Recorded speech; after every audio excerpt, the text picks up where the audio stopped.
প্রলয়ঙ্কারী ঝড়ে মাটির সঙ্গে মিশে আছে অস্থায়ী সব স্থাপনা। অক্ষত বলতে শুধু আছে দুই পাশের দুই জায়ান্ট স্ক্রিন। বাংলাদেশ যুক্তরাষ্ট্রের মধ্যকার ৩ টি-20 ভেন্যুর অবস্থা এখন এমনই। যুক্তরাষ্ট্রের টেক্সাসের হিউস্টনের উপর দিয়ে বয়ে যাওয়া তীব্র ঝড়ে হয়েছে এমনটা।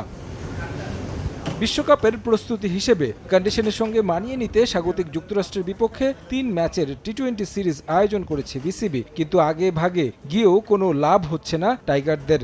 ঝড়ের কারণে স্থগিত করা হয়েছে বাংলাদেশের প্রথম অনুশীলন। হোটেল বন্দি থেকেই দিনটা কাটাতে হয়েছে শান্ত বাহিনীকে।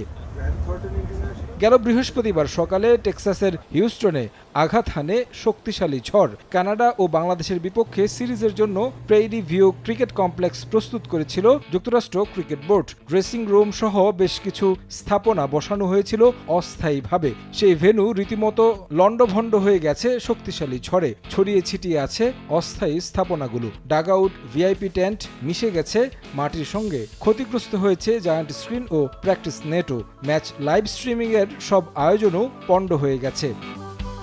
এমন পরিস্থিতিতে শঙ্কা জেগেছে নির্ধারিত সময়ে বাংলাদেশ যুক্তরাষ্ট্র ম্যাচ মাঠে গড়াবে কিনা। ২১ মে প্রথম ম্যাচে মুখোমুখি হওয়ার কথা দুই দলের। সবকিছু ঠিক করতে বেশ খানিকটা সময় লাগবে আয়োজকদের, যে কারণে পিছিয়ে যেতে পারে বাংলাদেশের প্রথম ম্যাচ।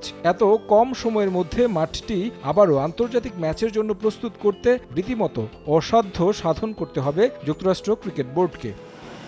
ঝড়ে এখন পর্যন্ত মারা গেছেন ৪ জন। ক্ষয়ক্ষতি হয়েছে শহরের বাড়ি ঘর, গাছপালাও। এখনও প্রায় ৭.৫ লাখ লোক বিদ্যুৎহীন রয়েছেন। প্রায় ২৫০০ ট্রাফিক লাইট সংযোগ বিচ্ছিন্ন। উড়ে গেছে অফিসের জানালা।